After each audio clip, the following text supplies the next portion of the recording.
כן, כן. בוקר טוב לכם. בוקר טוב. לעילוי נשמת פלורה בת אליס. רוח השם תנחנה בגן עדן עליון. Bien entendu, Moshe ben Bachi. L'élévation aussi de Ezrat Hashem de Shalom ben Mordechai et Simcha. Le rabbi a dit sur la paracha de la semaine quelques commentaires, puisqu'on va étudier un peu de Chassidoute ce matin, sur la paracha de Kitetse. Donc bien entendu, vous savez que la Chassidoute, c'est un langage qui paraîtrait à très, de toute façon philosophique, Milechatrila, de prime abord, mais qui est en réalité basé sur le monde le plus profond de l'étude de la Torah, mais dit dans un langage d'enfant. Donc sans plus tarder, on va voir un peu ce que nous livre ici, avec votre permission, le saint et vénéré Rabbi de Lubavitch, que son mérite nous protège. Amen. Amen. Yofi. Katuv beparashat Shavua, ki tetza la milchama al oivecha, quand tu sortiras en guerre contre ton ennemi. Vous avez remarqué, dit le Rabbi, que ki tetza la milchama al oivecha, untano Hashem elokecha beyadecha. Le Chayash bepasuk zeh, shibush dikduket. Pourquoi? Parce qu'on dit au début, muskar oyev beshon rabim. Et ensuite, on dit oivecha. On a dit avant que les ennemis, on les dit au pluriel. Et d'un coup, on nous parle du singulier. Pourquoi est-ce que la Torah a-t-elle besoin de nous parler d'ennemis qui sont pluriels et ensuite qui deviennent du singulier? Et pour finir en disant, et Dieu te le donnera entre tes mains. Alors, on a un problème. Si Dieu te le donne entre tes mains, alors en quoi il devient ton ennemi? Ce sont plein de questions qui d'un coup se posent. Untano Hashem elokecha beyadecha. Et l'Éternel, ton Dieu, te le donnera dans tes mains. Les mains d'Avardomé, à quoi ça ressemble? Imaginez un homme qui est un concurrent extrêmement milliardaire, très riche, d'accord, qui représenterait entre guillemets pour lui, bien entendu, une grosse menace. L'autre, il vient le voir, il dit, alors celui-là, sache une chose, il peut te couler, mais t'inquiète pas, ouais, il est déjà mort. Alors pourquoi tu m'en parles? En quoi un ennemi peut devenir mon ennemi s'il est déjà dans mes mains puisque tu me l'as donné? Autre chose là. Le rabbi il dit, il faut savoir que dans la Torah, chaque mot, chaque lettre, comme on le sait tous, a un but précis et un enseignement profond. Et des choses nous sont cachées, et c'est à nous, Bezrat Hashem, à travers l'échelle de l'ascension, de la compréhension de la Torah, de les découvrir. Car dans le pshat de la Torah se cachent des trésors incommensurables, comme on l'a déjà expliqué. Ce n'est pas sur les lettres noires du Sefer Torah qu'on découvre réellement la profondeur de la Torah, mais sous les lettres noires, c'est-à-dire les lettres blanches.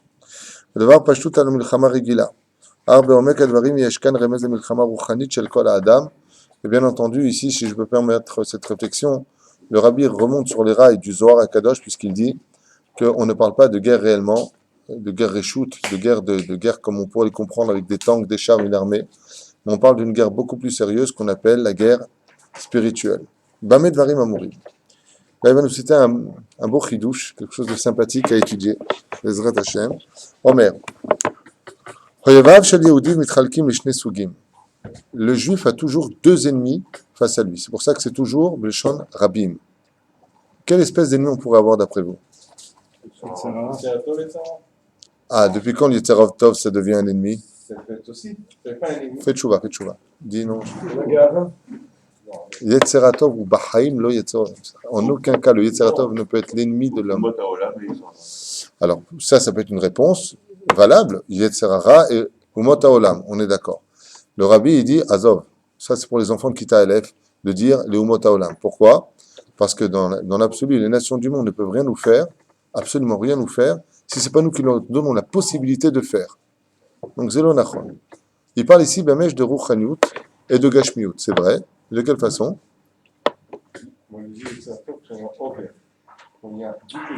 Ah, tu vas très loin. Toi, oui, d'accord, maintenant je commence à comprendre. Un excès de Yetzeratov peut être mauvais. Trop profond pour moi, Anissim. Tu es trop profond. Toi, tu es comme la lessive Bonux. C'est plus blanc que blanc. Allez, va qu'on soit... Moi, j'ai toujours dit que le plus beau compliment qu'un juif puisse recevoir, c'est d'être appelé fanatique. Quand on voyait le rabbi de Lubavitch, tu voyais un fanatique, un fou amoureux de Dieu, fou amoureux de la Torah, habillé en noir, chapeau noir, barbe blanche. Il a perdu ses dents, il apparaît. Il sert Hachem. Allez, va. Quand on est dans l'argent, on n'est jamais fanatique. Quand on est dans la spirituelle, on le devient. Baruch Hashem. Tov. Alors voilà, regardez ce qu'il dit. Yesh oyev shincham neged kiyumo agashmi shel Yehudi. On a un ennemi qui va lutter contre nous, mais uniquement au niveau physique. Tu as raison de le citer, car il est cité en fin de paracha la semaine. On finit la Haftara avec le Maftir avec lui. C'est vrai. Alors c'est vrai que lui, il veut tuer le physique, mais sa source est spirituelle. Venez, on ne mélange pas tout. Venez, on avance doucement. Le rabbi, il dit, d'abord, on a un ennemi qui est contre le corps. Et on a un deuxième ennemi qui est contre l'âme. Maïnaf Kamina. De quoi est-ce qu'on parle? Il dit comme ça. Il y a des ennemis qui vont lutter contre la Gdusha spécifique au peuple d'Israël. Neged Nishmato. Donnez-moi une fête, sans hésiter tout de suite, connue, d'un ennemi qui viendrait lutter contre la spiritualité d'Israël. Non, surtout pas. Bonne réponse, heureusement que tu es là. Hanouka. Hanouka, c'est une guerre qui a été déclarée à la spiritualité du peuple d'Israël et surtout pas à l'essence même et physique du peuple d'Israël. Donc un contre le corps et un contre la neshama.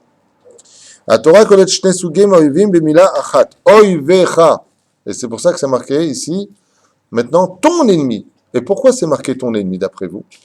Parce que la différence entre Israël et les nations du monde, c'est que chez les philosophes ainsi que dans les religions étrangères, il y a automatiquement une scission entre le corps et l'âme. On avait parlé d'Aristote qui a enseigné les maths et qui pourtant n'était pas pour autant un losange comme il avait l'habitude de le dire. Je n'ai pas une tête de chiffre, d'accord? Ou alors il enseignait la morale le matin puis il était avec une prostituée le soir. Il dit alors, je l'ai dit, ça veut pas dire que je dois le faire.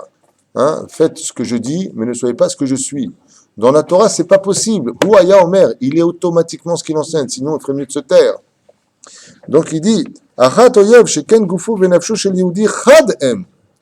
et là, par contre, on va très très loin, et vous allez comprendre une dimension déjà expliquée, mais qui demande réflexion. Le rabbi de Lubavitch explique ici, il dit que le corps et l'âme du juif, c'est un, c'est pas deux. Il n'y a pas l'âme et il y a le corps. Il n'y a pas l'âme et le corps. Mais que l'âme et le corps, c'est un. Et Maïnaf Kamina, qu'est-ce que ça vient t'enseigner comme tridouche? Le saint vénéré rabbi de Lubavitch nous dit, car sache une chose, tout ce qui fera du mal à ton corps, automatiquement fera du mal à ton âme. Et tout ce qui fera du mal à ton âme, automatiquement fera du mal à ton corps. Parce qu'ils sont qu'un. Et le Yetzer Hara veut absolument te faire croire que l'âme et le corps sont deux choses complètement séparées. Pas du tout. Pas du tout.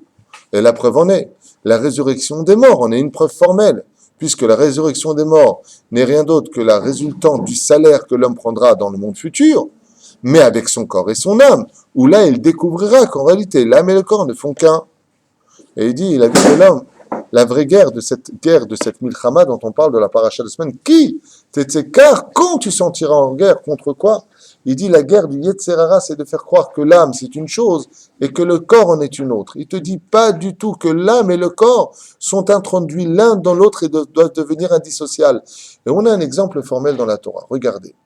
À propos de Abraham Avinu, il est marqué, alors qu'il emmenait son fils pour faire la Kedat Yitzhak, bien entendu, je me permets, merci bien, bien entendu, je me permets de rajouter quelques commentaires sur les Shulaim, comment on dit Shulaim en hébreu? Oui, les marges ou le talus sur la route du rabbi de Lubavitch. Ici, on voit Abraham Avinu à la Shalom, qui va yeshkem Abraham Baboker. Alors il se lève le matin très tôt. Quand il vient pour faire la Hakeda, pour sacrifier son fils, c'est marqué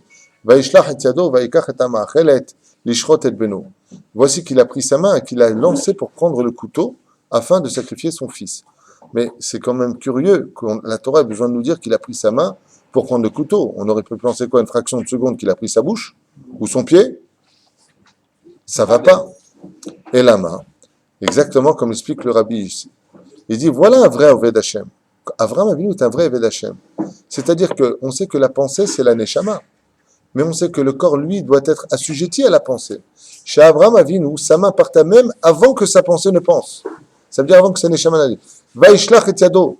Il a envoyé sa main. Mais qui a envoyé sa main? Son corps, et pas son âme. Ce qui fait que son âme était complètement au même niveau que son corps. On a un deuxième exemple. Pardon? Quand on parle d'un Gilgul, D'une réincarnation, oui. c'est une réincarnation Du Neshama ou d'un corps? Non, la réincarnation uniquement d'une neshama, pas d'un corps. Mais si le Gilgul a lieu, c'est que le corps n'a pas été complet. Tandis que la neshama est chelek lokam ima'al.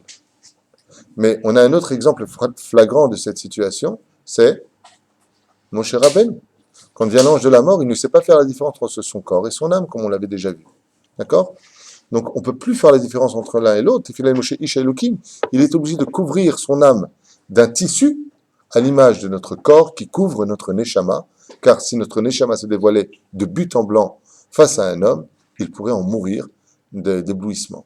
De la même façon, on doit absolument faire émaner notre corps par les pores à travers lesquels notre neshama emprisonné à l'intérieur doit s'extirper, s'exprimer et surtout apparaître vis-à-vis des autres. D'où la Gdusha du Tzaddik qui se voit à une nu. On voit vraiment une aura sur lui, on voit une lumière qui est bien présente parce qu'il a rendu son corps aussi kadosh que son âme. D'où l'expression de la Torah qui nous dit « Vetishmeru al nafshotechem meod meod ». Le mot nafshotechem demande Youn. Pourquoi marquer ruchechem ou alors neshmatechem? Nefesh, c'est le sang. Vous garderez votre âme, mais âme sensitive et âme spirituelle de tout mal. Et c'est exactement ce que vient nous dire le rabbi. C'est-à-dire que le vrai ennemi du juif, c'est de croire que quand tu fais plaisir à ton corps dans les forces du mal, tu n'as rien fait à ton âme. Prenons un exemple, non pas philosophique, mais plutôt rationnel. Prenons l'exemple suivant. Un homme vient prier le matin à la Beth Knesset. Il a mis cette filine, il a prié de tout son cœur, et puis après il va à la plage mélanger pour kiffer sa race. Donc voilà, il est là-bas, il se promène. Quand il a fait du bien à son âme parce qu'il est venu prier, son corps se guérit de toutes les impuretés à l'extérieur de ses murs. Maintenant qu'il vient pour donner du ta'anoug à son corps, si ce n'est pas sur le chemin de la Torah, et que le non-respect du corps par rapport aux lois juives n'est pas mis en application, il prend toutes les mitzvot qui du matin et il les met dans les forces du mal. C'est ce qu'enseigne le Kavayachar. Est-ce que vous comprenez ce qu'on vient de dire? Ça veut dire qu'en donnant du plaisir à ton corps allant contre la halakha, automatiquement tu as détruit ton âme. Et ça, il dit le rabbi de Lubavitch, c'est le pire ennemi de notre Torah. C'est le pire ennemi de notre vie. Le divorce de l'âme face au corps. Quand l'âme a divorcé du corps, et ça s'appelle dans un langage courant, vous savez, Rab, je ne suis pas bien en ce moment, je ne sais pas ce que j'ai. Ben, c'est très simple, tu as un divorce entre ton âme et ton corps. Comme l'enseigne toute la chassidoute, tous les livres sans exception. La neshama, c'est chelek elokam ima'al. Elle hurle quand elle n'est pas dans la Torah. Un juif qui pourrait étudier la Torah et qui n'étudie pas la Torah, sa neshama hurle à l'intérieur. Et des fois, son hurlement est si fort qu'une tristesse apparaît à l'intérieur et que l'homme ne se sent pas bien. Et pourtant, tout va bien. Il a son travail, son paquet de cigarettes dans la poche, sa femme reste fidèle, ses enfants grandissent grâce à Dieu. Avaloulo margishtov. Qu'est-ce qui ne va pas chez toi? C'est que ton âme a soif de Torah et que toi, tu l'empêches de boire. Arrête, des fois, de te prendre pour quelqu'un de trop passif. Des fois, je vous le dis ouvertement, dans la vie, il faut savoir se faire violence. Pas à autrui, à soi-même. T'es crevé, eh ben meurs. Lève-toi et va étudier. T'en peux plus, c'est pas grave. Commence. Le plus dur pour l'étude de la Torah, c'est pas d'aller l'étudier. Non. C'est d'aller se lever prendre le livre. C'est ce qui est le plus dur. D'où le tafkid de la femme. Si la femme voit que son mari n'arrive pas à étudier la Torah, qu'elle se lève prendre le livre dans la sifriya, dans la bibliothèque, qu'elle lui amène. Et elle lui dit, raconte-moi une histoire. Qu'elle le fasse participer. Zo et Shetraïl minimtsa. Ça, c'est une grande femme dans le judaïsme. On avance. Sheken gufo venafsho shel yehudi chad em. Et là, il est explicite. Il dit qu'il n'y a aucune différence entre le corps et l'âme. Les deux se doivent de servir Hachem. Ushneem no'adu lisharet et hakadosh baruch hu. Car kol oyev haguf ha'yehudi em gam oyev haneshama yehudit velefer. Ce qu'on vient de dire à l'instant.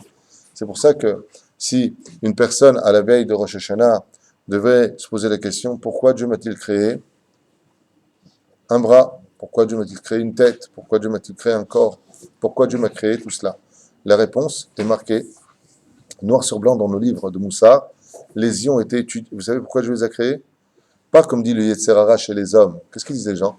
Mais enfin, si cette fille elle est belle, si Dieu l'a créée, c'est bien pour que je la regarde.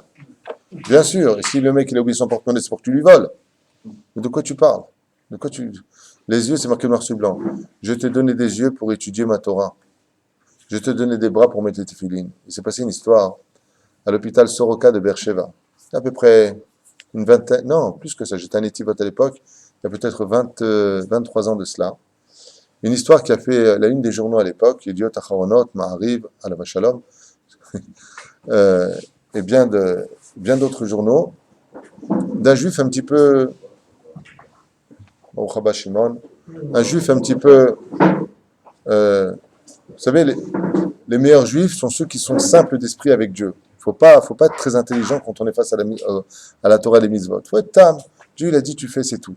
Comme on a vu le succès extraordinaire de Bonbon Lubavitch, qui, le rabbi a dit, on fait, et bon, on voit que ça apporte une grande bracha. Mais si tu commences à dire, ouais, enfin bon, il a dit, commence pas à remettre en question, t'es pas du niveau. Alors le rabbi de Lubavitch, il donne cet exemple-là, et un homme à Beersheba, qui travaillait dans une imprimerie, a eu son bras qui est passé, malheureusement, dans la machine. Et il a été immédiatement hospitalisé, et très vite la gangrène s'est déclarée, et on lui a dit qu'on devait lui couper son bras gauche. On devait lui couper le bras gauche. Et cet homme-là, c'est un juif marocain, il a dit au médecin, ils sont venus pour lui amener la feuille pour signer, comme quoi qu'il acceptait qu'on lui coupe le bras gauche. Il a dit, mais ça va pas, non, et comment je vais mettre les tefilines? Alors le médecin, il a rigolé en lui disant, Ezrat Hashem, comme vous dites, vous mettrez les tefilines sur le bras droit, puisque quand pas me pondre un œuf quand même, tu vas me fatiguer, il lui a dit, si tu me parles de mettre les tefilines, je te parle de ta vie, le bras gauche est relié au cœur. Donc là, il faut être 2 et 2, ça fait 4. Oui, mais lui, il a lu ce livre, où là-bas on dit que chaque membre est venu servir un service divin, et il a dit, oui, non, mais d'accord, ça, je comprends que ça, c'est relié à ça, d'accord, ça, vous avez raison, mais Dieu, il m'a créé le bras, celui-là, il est là pour mettre les tefilines. Donc, si vous me coupez le bras, oui, eh bien, je ne vais pas pouvoir mettre les tefilines. Alors sa femme, il lui dit, J'y tu n'as pas compris que si on ne coupe pas le bras, ne t'inquiète pas, tu vas avoir de la morphine, tu ne souffriras pas, chérie, arrête de faire le lijo, ça suffit. Il lui a dit, je ne signe pas du tout. Son fils lui dit, mais pourquoi papa? Il lui dit, parce que si on me coupe le bras, je ne vais pas pouvoir mettre les tefilines. Alors ils ont fait venir le grand rabbin de Beersheba, ils ont fait venir le Dayan, ils sont venus lui parler, lui expliquant la halacha, al-pi halacha, chez Chayav, l'achtor, et azroa. Ils lui ont dit, tu es obligé, tu n'as pas le droit de compter sur le miracle, c'est pas bien ce que tu fais. Il a répondu au grand rabbin de Beersheba, à l'époque, il lui a dit, oui, mais vous avez un bras pour mettre les tefilines. Il lui a dit, oui, eh bien moi aussi, mais il faut mon bras pour mettre les tefilines. Donc, je ne signe pas. Les médecins ont dit, on ne peut rien faire. 2 semaines plus tard, sans aucune explication valable, son bras a totalement guéri. Tous étaient étonnés, tous sans exception, sauf une personne. Lui. Il a dit au médecin, mais vous êtes des malades, hein. Vous ne savez pas que Dieu il a créé le bras gauche pour mettre les téphilines. Quand tu vis vraiment cette Torah, que vraiment pas tu la vis en philosophie, que tu es 100% dedans, 100% dedans. Alors comme c'est marqué à propos de Léa, Alav Shalom, le Shulchan Aruch nous dit, pour parler un petit peu de l'Aïmouna dans ce shiur en l'honneur du Rabbi, et pour l'élévation de ceux qui sont partis de ce monde, car il faut de l'Aïmouna pour continuer à vivre après la mort de quelqu'un qu'on aime, eh bien, les sages nous disent, dans le Shulchan Aruch, quand une femme est enceinte et qu'après 40 jours, tu voudrais qu'elle ait un garçon ou une fille, si tu pries pour que le sexe de l'enfant soit désigné, ça s'appelle Tfilat Shav. Ça ne sert plus à rien. Ça ne sert plus à rien. Pourquoi? Parce que c'est fini, c'est scellé dans les cieux. Pendant les 40 jours de la fécondation, tu peux encore prier pour changer son sexe. C'est pas encore défini qui viachol. Après 40 jours, c'est fini, la porte est fermée, on a enlevé la serrure. Et les sages, ils disent, Nachon, qu'est-ce que tu fais de Léa? Léa était enceinte bien après 40 jours, quand elle a su que Rachel, elle, au même moment, possédait un enfant qui était une fille, et qu'elle, elle avait un garçon. Léa a dit quoi? J'ai déjà 6 garçons. Je vais avoir 7 garçons, ça veut dire que ma sœur sera moins qu'une servante, qui en a déjà 2 et 2. Elle a prié à Hachem, et elle a changé son fils en fille, Dina qui sortait comme un homme, et la fille qui était chez Rachel est devenue un garçon, Yosef se comportait un peu comme une femme, entre guillemets. C'est quoi fait la Kavana? Oui. Et là, la chassidoute, elle pose la question, elle dit, mais je comprends pas. Qu'est-ce que tu fais de la halakha? Après 40 jours, on prie pas. Elle dit, oui, mais ça, c'est pour les gens qui ont de la émouna. Mais quand tu as du bitachon, même au 9e mois, tu peux prier. C'est une question d'élévation, c'est une question de niveau, c'est une question de émouna. Si Bémet, tu as du bitachon b'Hashem, même la logique devient illogique. Et ça n'appartient qu'à des gens qui ont du bitachon tous les jours de leur vie. Donc, on continue. La Torah, Menecha otanu ketzad latzet hamilchama be'oyev, בראש ובראשונה, כי תצא למלחמה עוד לפני, אם האויב נדרשים האדם, החלצות, תצא. Et là, écoutez bien ce qu'il dit au niveau de la chassoudut, c'est magnifique. Il y a marqué « Qui tetse la milchama ». On a tous du Yetzer Hara. Vous savez comment on définit notre Yetzer Hara? Ce que je veux dire n'est pas évident à vivre. Je vous le dis dès maintenant. C'est pas du tout évident à vivre. On nous dit ici, dans la Torah, comme l'explique le Rabbi, tu dois sortir en guerre. Ça veut dire, en d'autres termes, si tu sors en guerre contre un ennemi qui est très très virulent, c'est que tu n'as, en général, pas peur. C'est que tu n'as pas peur. Si tu sors contre ton... Imagine maintenant qu'un mec baraqué de 2,50 m de haut, il vient te voir et tu viens te battre. Tu te lèves. C'est que tu as peur ou pas peur? C'est que tu n'as pas peur. Il te dit exactement ça. Surtout, n'aie jamais peur de ton Yetzer Hara. Al tefached mimeno. N'aie pas peur de lui. Ne le crains pas. Pourquoi? Untano Hashem elokecha beyadecha. Parce que si tu sors en guerre contre ton Yetzer Hara, sache que tu auras automatiquement gagné la guerre. Parce que Dieu te le remettra entre les mains. Par exemple, on va reprendre les deux exemples du Yetzer Hara, même si c'est répété. La femme et l'argent. Si Béhémet, tu n'as pas peur de ton Yetzer Hara, que Dieu t'a dit tu ne dois pas regarder, eh bien tu ne regardes pas. Parce que Dieu te donnera la force mais qu'à une condition, tu sors en guerre. Pas tu dis, ah non, mais moi, non, sors en guerre. Ani nom fached, Ani Yehudi, je suis le fils d'Abraham, de Yitzhak et de Yaakov. Hier, grâce à Dieu, nous avons le mérite de célébrer le 3e mariage ici à Ohel Moshe, dans cette petit Beth Midrash qui est tellement rempli de misvot. Et grâce à Dieu, on a eu le droit à un grand défilé de mode hier. Hein, Shlomo? C'était qui avait la robe la plus courte et la jupe la plus courte. Elles ont toutes gagné. Elles ont tous eu le premier prix, je peux vous dire. C'était très compliqué. Au mieux c'est qu'on n'est pas simplement dans une salle ici. Il y a des Sefer Torah. Donc, je suis sorti en guerre et j'ai commencé à distribuer des longs foulards comme ça, en disant, je vous l'affirme, ce n'est pas pour moi que je vous le demande, mais c'est en l'honneur de la Torah. En ayant utilisé ces mots, ces jeunes filles qui étaient ici présentes se sont non seulement couverts les cuisses, mais elles se sont même toutes couvertes la tête. Elles ont demandé aussi pour. Comment est-ce que j'ai pu gagner une guerre où normalement quand tu dis à quelqu'un, hé toi, tu dis qu'est-ce que t'as toi? T'as qu'à pas regarder. C'est comme ça que ça se passe. C'est exactement ce qu'il dit ici. Si t'as pas peur et que tu fais les choses de façon correcte, avec amour, Dieu te donnera la victoire dans tes mains avant même que tu la demandes. J'ai demandé qu'elle se couvre les cuisses, elles se sont ouvertes la tête. Comment c'est possible? C'est exactement ce qu'il dit le Rabbi. Si tu es ma'amin behemet, que Dieu te donnera ton ennemi entre tes mains, il te le donne entre tes mains. Mais si tu commences à douter, ça fait Gematria, Amalek. C'est pour ça que dans le doute, tu rencontreras à la fin de cette paracha Amalek qui interviendra. N'aie pas peur. Aux États-Unis, le Yehuman qui est sous part, une femme qui pesait 160 kilos par cuisse. C'est une blague. 160 kilos. A perdu, écoutez bien ce que je vais vous dire, 100 kilos. Elle fait 60 kilos. Sans anneau, sans aucun régime de sucre, Shumdava. Comment? Avec la Emouna. Bon, elle croit en sa divinité, peu importe, mais elle a dit, la Emouna peut être un moyen hors du commun pour perdre du poids. Si tu es conscient qu'avec peu, tu peux servir Dieu, mais que tu le vis, tu peux perdre beaucoup de poids. Tu n'as pas besoin de plus. C'est un cas assez exceptionnel, mais c'est un cas qui doit nous servir. On peut, avec la Emouna, servir Hachem. Ce qu'il dit ici. Kitetse, mais c'est kitetse quand tu sors avec du, il dit pas le mot Emouna ici, du bitachon. Quand tu sors avec du bitachon, tu peux vaincre ton Yetzer Hara. Pourquoi? Parce que Dieu, Millechat-Rila, te le donnera entre tes mains.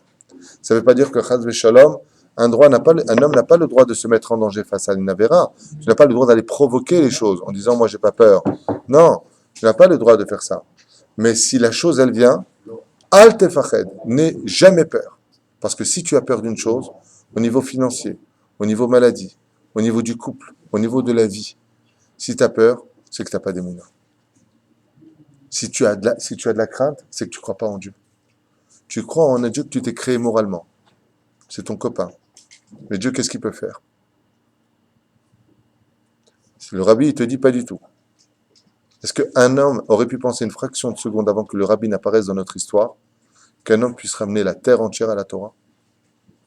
Est-ce un homme aurait pu penser qu'un seul homme sur Terre pourrait avoir en si peu de temps autant de milliers d'élèves, peut-être 1 million d'élèves dans le monde? Un homme aurait pu penser qu'après sa mort, on continue son œuvre comme si qu'il était resté vivant? Quelle chance lui il a eu? C'est très simple. Il a toujours eu du bitachon qu'on peut battre le Yetzer Hara. Tellement convaincu qu'il n'a même pas besoin d'être présent pour nous le prouver. Donc imagine si toi aujourd'hui tu commences ce chemin-là, alors que tu es encore là. C'est ce qu'il dit ici. Qui t'aide, on ne te demande pas de faire la guerre, juste de sortir en guerre. On ne te demande pas d'aller étudier toute la journée au Beth Midrash, où le Yetzer Hara va t'esquinter ta vie. Non, juste commence à y aller. Juste tu commences. Et Dieu te laissera après ton Yetzer Hara. Je suis venu pour étudier 10 minutes, tu vas rester 1 heure. 2 heures. Commence ton histoire. C'est de la chassidoute. C'est ce qu'il dit le Rabbi. Il faut absolument que ton corps naisse de nouveau dans le monde de la Torah, comme le bras qui doit servir pour les tefilines, les yeux pour étudier la Torah, les oreilles pour entendre des divrei Torah ou les cris du pauvre, pour marier les gens, pour peu importe ce que tu vas faire de tes doigts et de ta main. Mais on l'a vu, je vous avais parlé de Isabelle, la femme de Achav, roi d'Israël à l'époque du prophète Élie, qui alors qu'elle fut maudite par le prophète Eliyahu Hanavi Zachor Letov, d'être dévorée par des chiens, on le retrouva le lendemain matin alors qu'elle tombait par la fenêtre dans la cour de la garde des chiens très virulents, noirs, orthodoxes allemands. Non, c'était pas des Doberman. Oh, vous avez calmé, ouais? C'est pas des Doberman. Des ultra-orthodoxes, tout noirs comme ça, l'homme échané. Et ils lui ont dévoré absolument tout, sauf la tête, sauf les 2 mains et sauf les pieds. Et la Gemara nous dit pourquoi.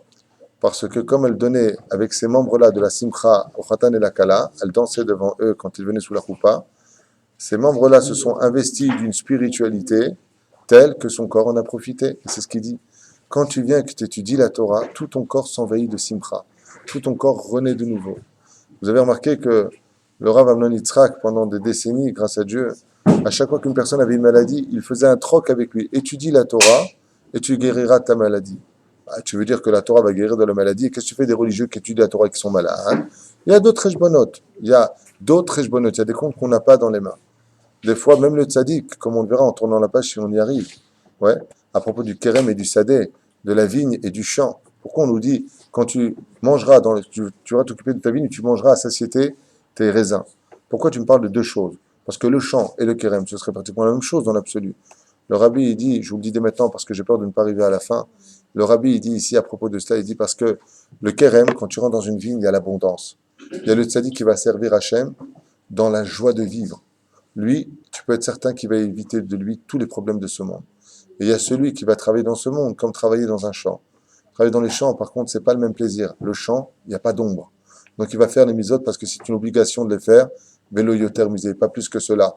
La reine, si Bezrat Hachem, tu viens travailler, Ivdo et Hachem Besimcha, tu viens travailler Hachem dans la joie, alors tu peux être certain que même toutes les maladies de ce monde peuvent automatiquement s'atténuer par rapport à la situation d'un homme qui vit dans ce monde. Et si vous voyez un tzaddik qui est malade, comme c'est le cas du Rabbi Alav Shalom, c'est parce qu'il porte sur lui les fautes du peuple d'Israël. Il faut bien que le grand frère paye les dettes du petit frère, non? Et c'est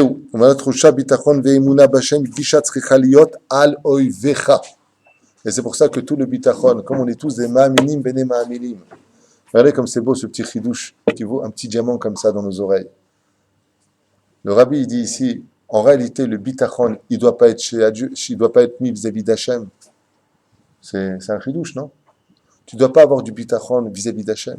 Tu ne dois pas avoir de l'aïmouna vis-à-vis d'Hachem, puisque la Torah nous a déjà dit, et prescrit comme étant ma'aminim bene ma'aminim.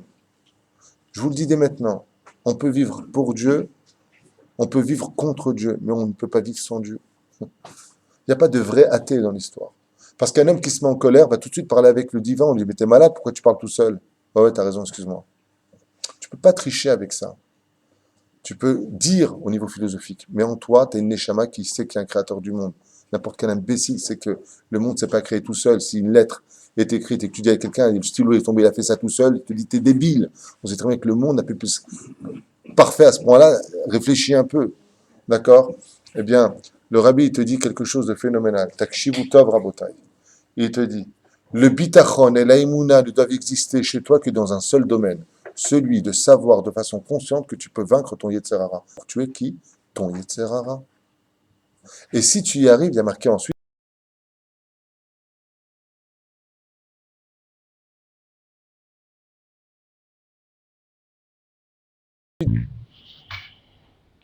Quoi pour le rabbi d'après vous? Essayez un petit peu de rentrer si on était à la yeshiva de Kisera Hamim, avant de donner les explications là-bas, la yeshiva de Rav Matzliach Mazouz, de Cher Tzadikadosh Ibracha, Rav Mazouz, son père, qui est Matzliach Mazouz.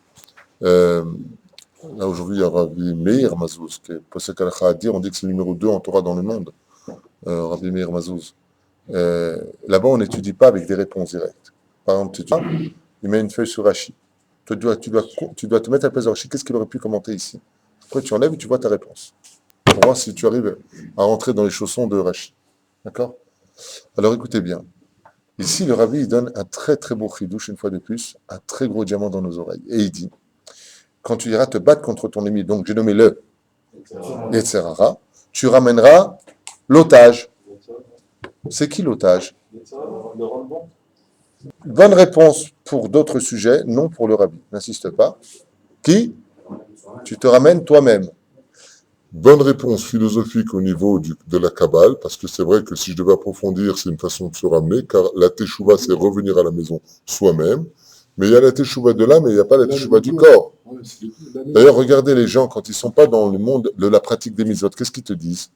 Moi aussi je crois en Dieu, hein. Oui, mais le problème, c'est que ton corps, lui, ne suit pas. Donc, c'est que ton Yetzer Hara vit entre ton âme et ton corps. Un homme qui est croyant, que Shabbat c'est vrai, que la Torah est vraie, mais qui ne le fait pas, c'est un homme dont le Yetzer Hara est installé entre son âme et ton corps. Il le regarde, il se moque des deux, mort de rire. Le bitachon, c'est de retirer ça de nous. Il te dit, mais il y a mieux à faire encore. Le Shavita Shivyo, c'est de ramener en otage quelqu'un qui est dans une certaine situation, qui paraît très belle d'apparence, car vous savez que la robe, dans la Torah, on nous parle de la robe. Tu lui retireras sa robe de Shivya. Pourquoi? Parce qu'en réalité, les ennemis d'Israël, quand on venait les vaincre, qu'est-ce que faisaient les femmes? Elles s'habillaient super belles. Comme ça, quand le juif y rentrait pour la tuer, waouh, quel chef-d'œuvre! T'es né à quel âge? Depuis quand chez toi? T'habites chez tes parents? Le mari est mort. Vous pouvez la ramener. Donc retire-la, donne-lui des habits de souillon, rase-lui la tête, et les ongles, qu'elle pleure sa race pendant quelques bons mois. Après, tu vois sa tronche. Après, tu verras qu'en réalité, tout ça, c'était du maquillage. D'accord? Ah, c'était du maquillage. Le rabbi, il dit quelque chose de beau ici. T'as pas de réponse? T'es en train de chercher. On va t'éviter de faire trop d'efforts. Très bien. Te fatigue pas trop, j'arrive. Hein? Le rabbi de Lubavitch, il dit quelque chose qu'on sait tous, mais là, il le rapporte sur ce texte. Ce qu'il va dire, c'est déjà écrit dans la Gemara au nom de Resh Lakish. Mais là, il le rapporte, il te dit, Mazé Beshavita Shivyo, il te dit, quand tu as installé maintenant le shalom entre ton corps et ton âme, donc ta teshuva, elle est absolue, et si ton corps qui est rempli de midat adin, et ton âme qui est remplie de midat chesed, elle aime Dieu, ouais, eh bien, toutes tes avérotes, tu les ramènes avec toi. Et comme tu es en paix avec eux, tu vis le shalom, toutes tes avérotes deviennent des srouillottes. C'est connu. Quand tu fais tchouva be'ahava, zdonot, metaprot et srouillottes. Les avérotes deviennent un mérite pour l'homme car elles deviennent blanches. On est bien d'accord. Il te dit, c'est ça la kavana de la Torah. Veshavita shivyo. Mais c'est veshavita shivyo. Im shavita shivyo. Et si tu avais ramené, il te dit non. Surtout pas si tu ramènes un otage. Ramène tous tes otages. Ça veut dire, sers-toi absolument de toutes les avérotes de ta vie et rends-les blanches. Shivyo chez lui, à Kavana, bah, tu vas chez ton ennemi. Ton ennemi, qu'est-ce qu'il a eu? Qu'est-ce qu'il t'a pris? Il te dit justement, Mazé, la guerre dans ce monde, c'est d'aller récupérer toutes nos avérotes et de les ramener dans le monde de la Torah. Il te dit ça, c'est gagner la guerre. Untano Hashem Elokecha beyadecha. Écoutez ce Moussaskel du Rabbi comme quoi qu'il n'y a pas de désespoir. Quoi que t'aies fait de ta vie, t'as touché une Goya, t'as fait du mal, tout ce que tu veux sur terre. Ils ne sont rien d'autre que des otages que Dieu est prêt à te remettre à chaque instant de ta vie dans tes mains qu'à une condition, sans regard contre ton Yetzer Hara. Allez, arrête de te la jouer cool dans la vie. Ça va, de toute façon j'ai fauté, il y aura ce qu'il y aura après la mort. Non, non, non, répare. C'est tellement simple. Toutes tes avérotes sont toutes liées, elles t'attendent. Tu as juste à venir les prendre. Tellement simple et tellement beau. Veshavit Ashivio, je vous le lis. Muftachlo anitzachon. Sache que si tu fais tchouva, sachant et étant persuadé que tu peux vaincre ton Yetzerara, Zeye nitzachon lo rak ala oyev agiluyim shu roe lefanav. Pas simplement sur ce que tu vois. Ela gam ala shoresh hamakor harishoni shel kol haoivim leminehem. Bon là, il dit quelque chose qui demande Youn. Il dit, c'est pas simplement, quand tu fais tchouva dans ce monde, tu fais pas que la tchouva. Oh, il a fait. Ouais. Quand vous savez que quand vous faites teshuva dans ce monde, vous faites teshuva sur toutes vos réincarnations d'avant. C'est ce qu'il dit ici le Rabbi. Ta teshuva ne s'adresse pas qu'à ta teshuva d'aujourd'hui. Tu répares non seulement tout ce qu'il y avait avant, et tu influences sur tout ce qui viendra après toi. Je le rajoute comme ça. Alayet Sagmara, ou à Satan, ou à Yev Aneshama. Car le seul unique ennemi qu'on a tous, c'est le Satan. C'est notre seul ennemi. Et lui, son but, c'est de faire descendre l'âme après la mort dans son univers, le Gehinam.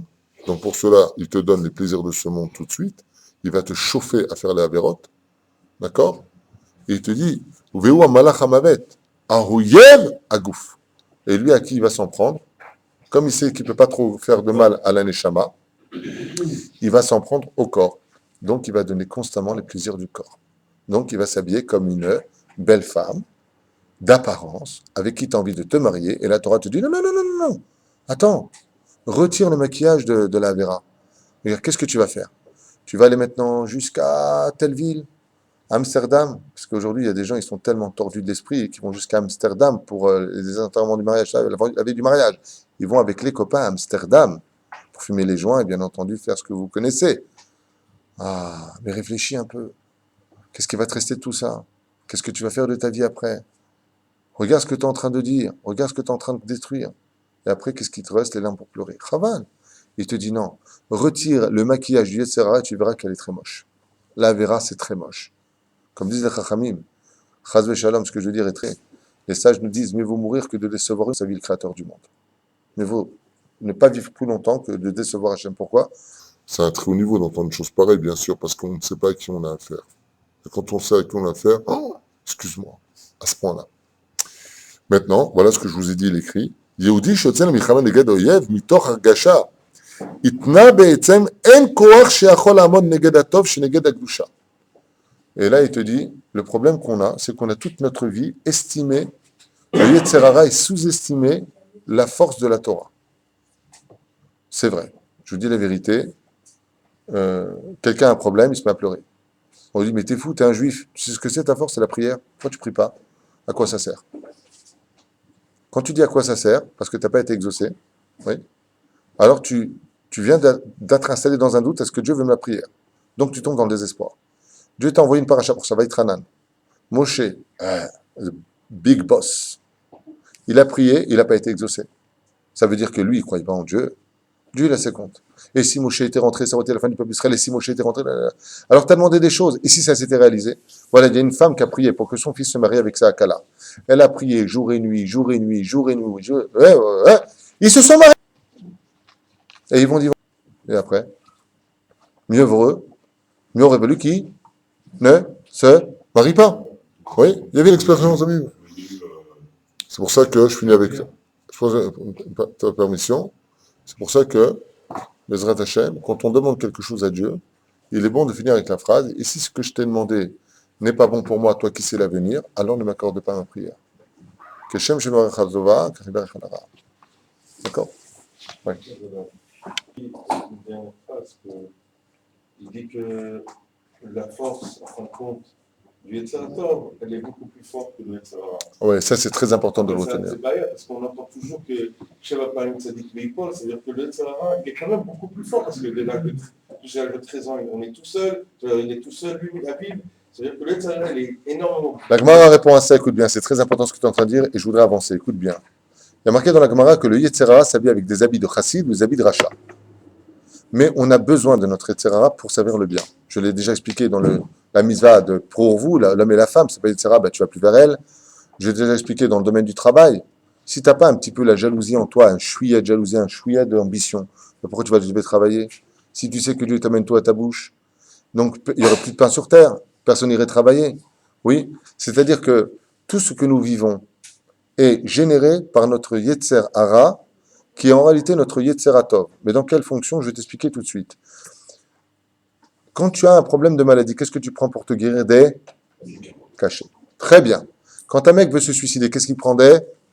Quelle différence entre le cachet qui l'aurait guéri et le cachet qui va le tuer? La quantité.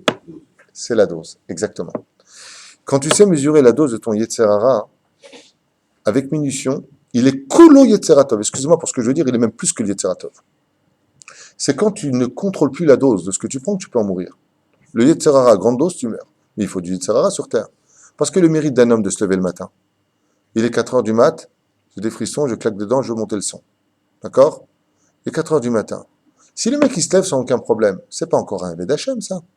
Mais si tous les matins il est comme ça, il regarde sa montre, oh, attends, la prochaine fois que je me lève, j'ai pas du tout envie. Et l'Etzera, il est en train de te dire. Une fois c'est passé avec un vieux de 98 ans, en Pologne. Il habitait loin de la synagogue, il neigeait à fond. L'Etzera, il lui a dit, mais non, mais t'es vieux, t'es fatigué, tu vas pas marcher sous la... Qu'est-ce qu'il a fait le vieux? Avec ses périodes, il s'est levé comme ça, il a dit, moi je suis vieux, moi j'ai 98 ans, toi t'as 5700 et quelques années. Alors rentre dans mon lit et arrête de plaindre. Et lui il est parti. Val, si t'as pas ce combat tous les matins, t'as pas de mérite. Le Rabbi a déjà expliqué dans la Chassidoute qu'un homme dans ce monde ne commence à travailler Dieu que quand il n'en peut plus. Alors il commence son boulot. Par exemple, tu as travaillé 1 heure de Torah.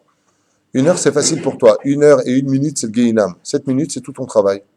Ta vraie Avodat Hashem, c'est la minute où tu as eu du mal à travailler. C'est-à-dire, c'est que quand tu es arrivé au summum de tes forces, que maintenant ça agit. On va expliquer l'histoire du Rav Toledano, que j'aime tellement raconter. Le Rav Toledano a adoré la mitzvah, il a adoré toutes les mitzvot. Hein, le Rav Toledano, bien entendu, pas de Tunisie, hein, du Maroc.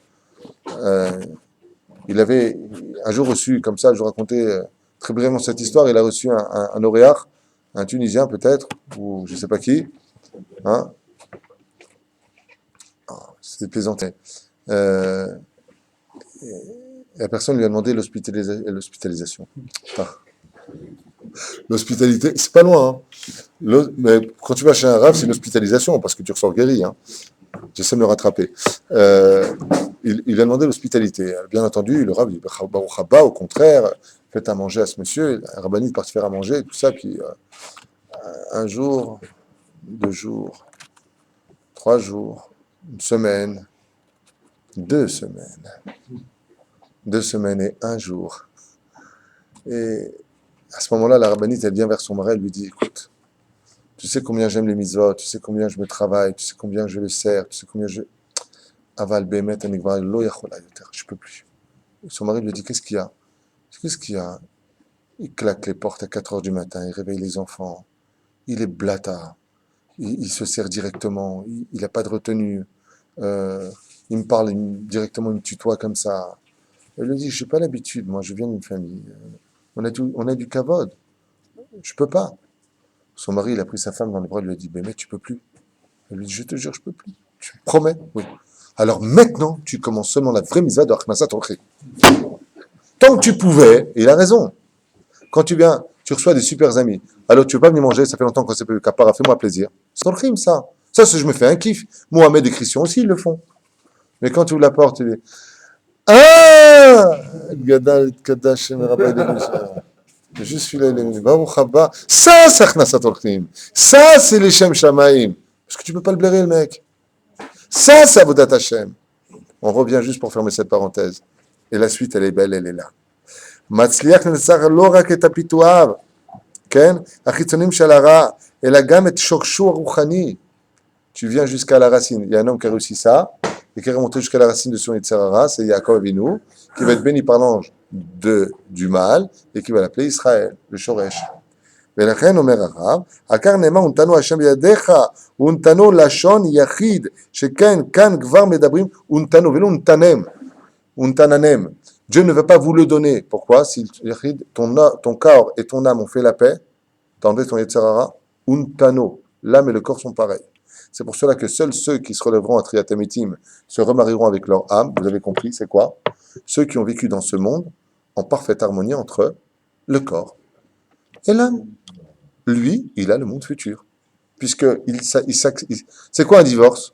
C'est quand on ne supporte plus quelque part. Oui, il y a plein d'autres raisons. Aval. Le Shoresh, c'est ça de toute l'histoire. On en vient à un cas où on dit je n'en peux plus. D'accord? Ben, c'est là justement qu'il faut rester marié. Euh, c'est là que le mariage devient les Shem Shamaïm. Jacob, Baradérodo. Vous êtes tous des grandes sadikim. Justement, il y a ta femme qui te regarde. Pardon. Tov. שורשם מקור של האויב, וזה כל הכוח. וזדנות מתהפכות לזכויות, נאסרו les זכויות, comme le dit le rabbi ici, car toute la force d'un juif, c'est d'aller récupérer tout ce qu'il a fait de mal et de leur faire teshuva et le bien. C'est pour ça que, dans le petit coup de Rabbeinu Nissim, tout le travail qu'on va faire pendant ces 40 jours, c'est justement de se rappeler des Averot. Mais pourquoi tu me parles de tout ça? Pourquoi tu as besoin de rappeler toutes les Averot? Il dit parce que tu dois tout aller les rechercher. Tu dois tout aller les rechercher. Il y a un richissime, je vous raconte un truc qui va vous choquer. Il y a un richissime aux États-Unis qui a fait une super belle teshuva. Et quand il est arrivé au summum de l'étude, écoutez bien cette histoire, elle est impressionnante. Ce richissime, vous savez ce qu'il a fait? Il a racheté une boîte de nuit. Alors bien entendu, les rabbinim sont venus le voir en disant, il s'appelait Don Diego de la Vega, je ne connais pas son nom, mais je ne me rappelle plus de son nom, peu importe. Mais ils lui ont dit, Mata Ose, pourquoi tu achètes une boîte de nuit à Chazar Tabit Tshuva? Toute la vérote de cette boîte de nuit, c'est pour ton compte dans les cieux. Mata Ose. Il leur a dit, dans 3 mois, vous saurez exactement ce que j'en ferai. 3 mois plus tard, il invite les rabbinim de sa yeshiva à l'inauguration de la nouvelle yeshiva qui venait d'ouvrir. Alors, les rabbinim lui ont posé une question, ils lui ont dit, pourquoi avoir acheté cette boîte de nuit pour leur faire une yeshiva?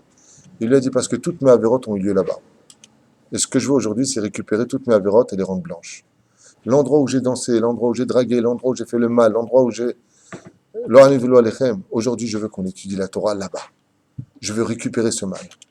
Shavet Hashivio, il a récupéré sa avérote. C'est pour ça que Bezrat Hashem, quand on a le mérite de repasser par un endroit où on a déliré, où on a fauté, un endroit où on a fait des bêtises, il faut savoir s'arrêter là-bas et faire le bidouille. Et dire à Kadosh Baruch Hu avec des maotes de joie, parce qu'on fait Teshuvah, papa, je regrette vraiment ce que j'ai fait. Et c'est pareil pour son épouse.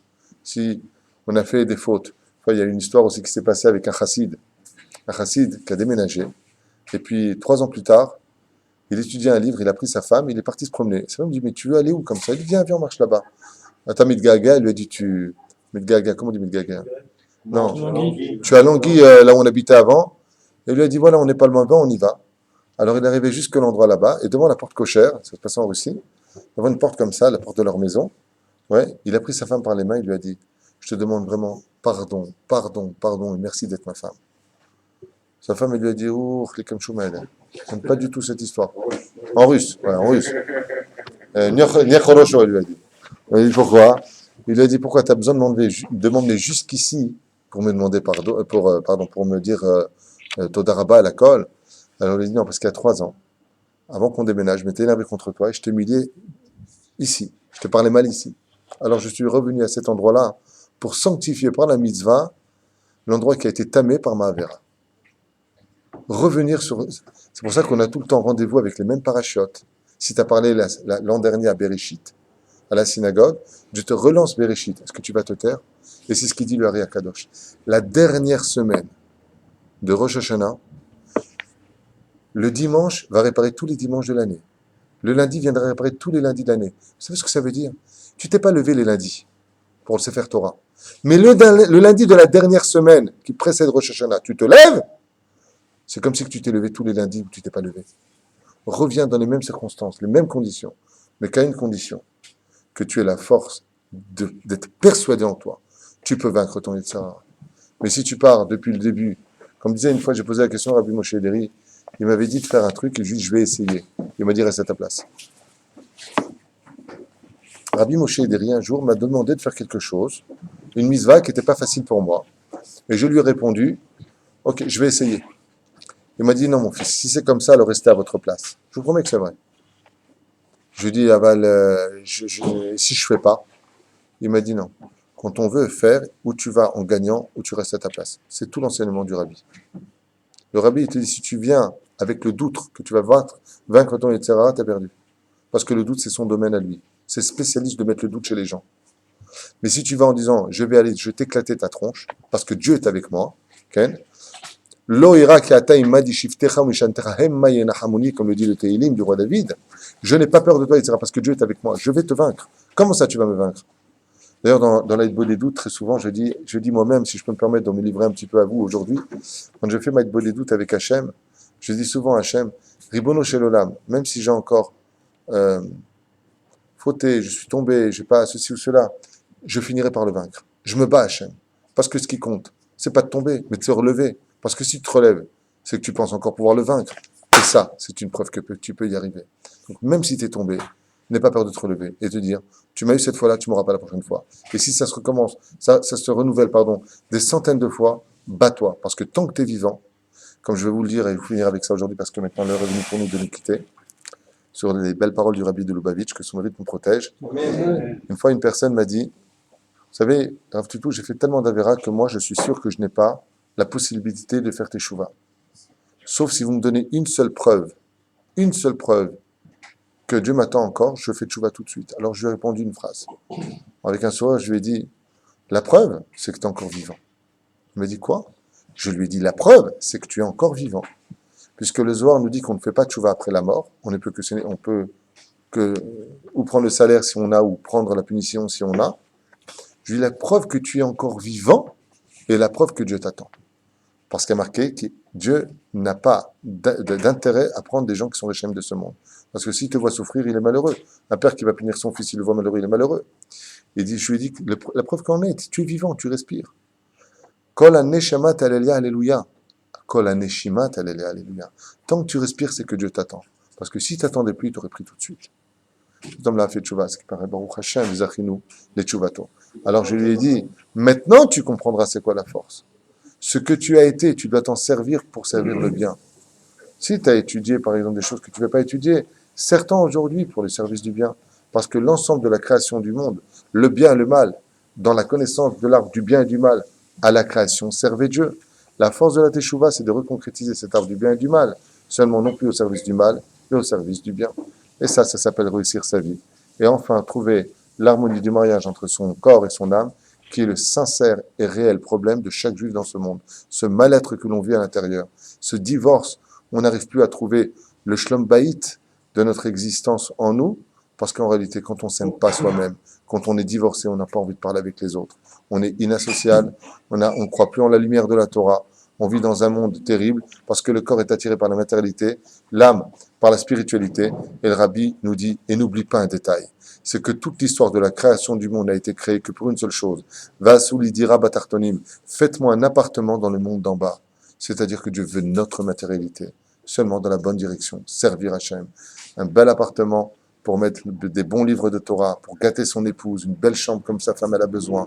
Bezrat Hachem, une belle voiture pour aller à la Beth Knesset, pour emmener le Khatan et la Kala. Un monde matériel, mais un monde matériel dans lequel il y a encore de la place pour y placer une âme, pour en faire Bezrat Hashem, un tiferet, pour c'est-à-dire un monde absolu de bien-être, comme le Beth Amikdash le fut. Un Beth Amikdash fait d'or, de marbre, d'une matière hors du commun, dans lequel la Shrina pouvait résider.